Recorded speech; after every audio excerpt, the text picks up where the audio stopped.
السلام عليكم. من كيلو دقيق عملنا الكمية اللي انتوا شايفينها دي. تعالوا نشوفوا مقاديرنا والطريقة بتاعتنا عملناها ازاي. انا عندي هنا اول حاجة كوبايتين لبن على مية يكونوا دافيين دافيين، زي يعني مية فترة كده، مش مية سخنة. حطيت لها معلقتين خميرة وحطيت لها 4 معالق سكر. هقلبهم كويس قوي. لما اتاكد ان هي الخميرة اتقلبت والسكر داب معايا كويس، هغطيه واسيبه لما يعمل الفقاقيع كده معايا من فوق. هتاكد ان الخميرة بتاعتي شغالة وكويسة. هنزل عليها ببيضتين ومعلقتين خل، معلقة ملح صغيرة، معلقة فانيليا كبيرة، وحطيت لها حوالي كوباية الا ربع زيت. هقلب بس الخليط في مكان واسع كده عشان اعرف اعجن كويس فيه. هنزل بكيلو الدقيق بتاعي بالتدريج، يعني نزلت مثلا بتلتين الكيلو، بعد كده هسيب التلت. اول ما اقلب المكونات بتاعتي كويس قوي، هنزل بباقي كمية الدقيق. هقلبها كويس معايا، وبعد كده هرش شوية دقيق على الرخامة، وانزل بقى بالعجينة بتاعتي على الرخامة عشان اعجنها كويس واتأكد ان هي اتعجنت كويس معايا قوي. طبعا وانا بعجن برضو هرشلها شوية دقيق لحد ما اتأكد ان العجينة بتاعتي خلاص وصلت للقوام المطلوب معايا اللي انا عايزاه. هبقى خلاص كده تمام، جهزت معايا.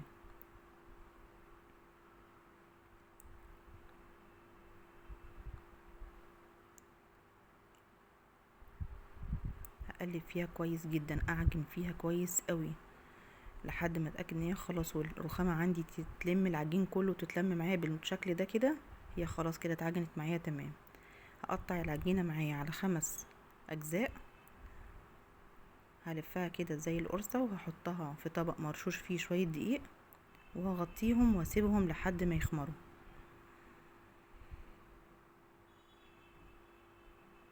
دي الكميه بتاعتنا اللي احنا عملناها. هغطيها بقى واسيبها شويه كده، حوالي نص ساعه بالكتير. كانت خمرت معايا. هبتدي على طول افرد فيها. هرش عندي على الرخامه رشه دقيق، وهنزل باول قرصه. هفرد بقى فيها. في المرحله دي افردي العجينه زي ما انت عايزه تفرديها مدوره براحتك، عايزه تفرديها مستطيله براحتك زي ما انت عايزه. المهم انها تتفرد بسمك كويس يعني. ولما يجي عليها دقيق تمسحيها، يعني لازم تنضفيها من الدقيق اول باول. هجيب عندي هنا زبده بدرجه حراره المطبخ، ما تكونش جامده عشان ما تقطعش العجين معاكي. لازم تكون يعني الزبده تكون مرهميه كده، تكون طريه. تدهني فيها بقى على العجينه كده عشان ما تتقطعش معاكي، هتبقى سهله معاكي قوي زي ما انت شايفه كده. هنفردها على العجينه واتاكد ان العجين كله اخد معايا الزبده. في انواع زبده بتبقى زبده توريق، بتتباع برضو عند السوبر ماركت او في محل مستلزمات الحلواني برضو عادي، بتشتغلي بيها عادي. لو موجوده اشتغلي بيها عادي. انا استخدمت زبده فرن عادي يعني. بعد كده هطبق العجينه من هنا كده من الجنب ده، ولو في اي دقيق زي ما قلنا كده هننضفه على طول. وبرضو هاخد الجنب التاني هطبقه كده، وهدوس عليها اتاكد ان هي كده تمام. بعد كده هروح فرد عليها زبده تاني من فوق، طبقة الزبدة دي عشان برضو تورق بقية العجينة معايا. هطبقها من هنا، ولازم تساوي الاطراف وتسويها كويس قوي عشان لما نيجي نفرد بعد كده العجينة معانا متبقاش معانا حتة كبيرة وحتة باينة وحتة صغيرة وكده، لا تبقى كلها متساوية معانا. هعمل واحدة تانية معاكم برضو.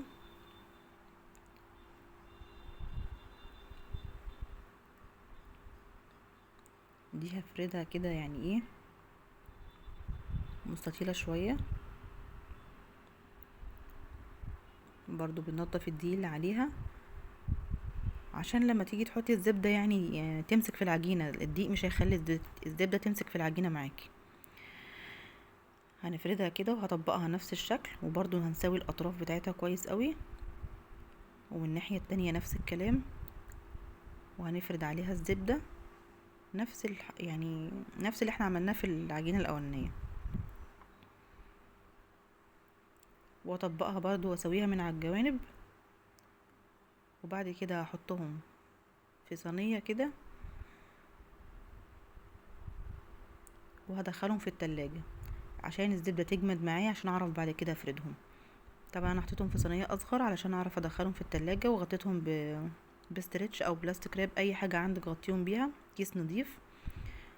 بصوا هنا بقول لكم انها طريه، ولو كنت فردتها وهي طريه كانت الزبده طلعت منها وهتتقطع ومش هتعرفي تفرديها. فلازم تسيبيها في التلاجة. سبتهم حوالي ساعه، يعني لو وراكي اي حاجه اعمليها وبعد كده ارجعي لهم تاني. هنا حتى وانتي بتفردي فيها بصي هتلاقي الزبده بدات تفك معاكي، رغم ان انتي سبتيها في التلاجة ساعه، بس هتلاقي الزبده بدات تفك معاكي. فانتي برضو بتفردي يعني بحرص، افردي بالراحه. لو هتلاحظي وانا بفرد بصي بتطلع معايا في النشابه وانا بفرد بيها، فتفردي بالراحه. بص انا كملتها حتى بايدي عشان مش عايزاها تتقطع معايا. بعد كده هقطعها بقى. دي طريقه، وهوريكم برضو طريقه تانية. هنعمل بس زي فتحات كده من الجوانب كده خفيفه بسيطه خالص، وبعد كده هننزل بقى بالنوتيلا عليها. احنا عاملين النهارده حشوه نوتيلا، وعملت حشوه جبنه.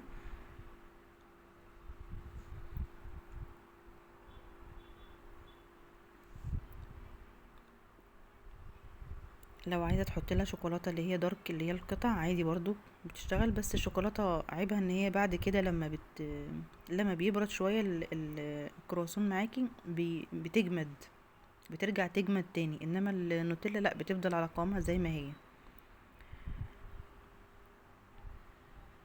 هنلفها كده، لفتها هي سهله جدا.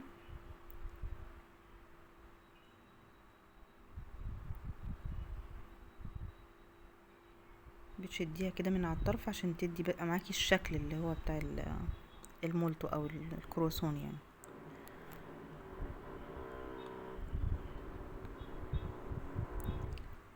هوريكم بقى شكل تاني عملناه برضو. رشيت هنا رشة دقيق. طبعا انا العجين سايباه في التلاجة، ما طلعتوش جنبي وانا بفرد فيه. باخد واحدة افردها، ولما اخلص اجيب واحدة تانية من التلاجة، وهكذا، عشان لو طلعته على الرخامة يبقى احنا كده ما عملناش حاجة.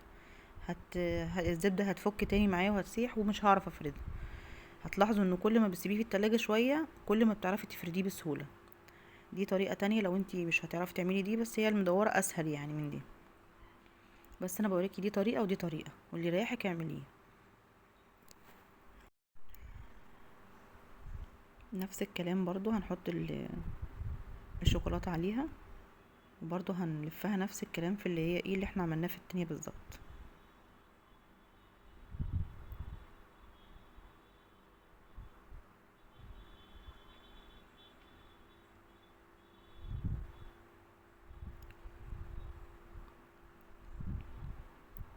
هنلفها برضو بنفس الطريقة. سهل جدا. كيلو الدقيق ما شاء الله عمل معانا كمية حلوة قوي. انت ممكن لو عايزة تعملي نص الكيلو هتعملي نص كيلو الدقيق، وتقسمي طبعا المقادير اللي احنا عملناها تقسميها نصين. هو سهل، بس هو يعني ايه، في تخميره مرة واتنين، وانك انتي بتسيبيه في التلاجة لازم يجمد شوية. هو بس العقبة بتاعته في دي، بس هو والله بتديكي نتيجة حلوة قوي، يعني بيديكي نتيجة مرضية ليكي في الاخر يعني. وما شاء الله عملتي كمية محترمة. شوفي انتي بتجيبي من بره الواحدة بكام، لو جبتيها من الفرن بس بره الواحدة بكام، وشوفي لو جبت الكيس بقى الجاهز من بره بيبقى القطعة فيه قد ايه، والكيس عامل قد ايه في سعر يعني، في السعر بتاعه يعني.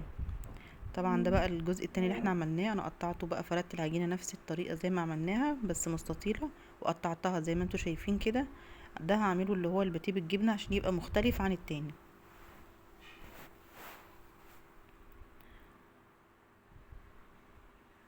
ده بقى سهل قوي يعني، في لفته سهل جدا.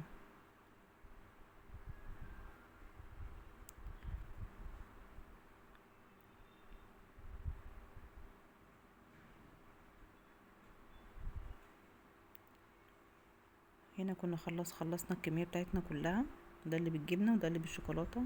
دي الكمية بتاعتنا كلها اللي احنا عملناها من كيلو الدقيق. عملت كمية بسم الله ما شاء الله يعني حلو. طبعا سبت العجين لحد ما خمر معايا كويس جدا، حوالي نص ساعة كده. بعدين جبت نص كوباية لبن وحطيت عليها معلقة سكر، قلبتها كويس جدا وبالفرشة بدهنها.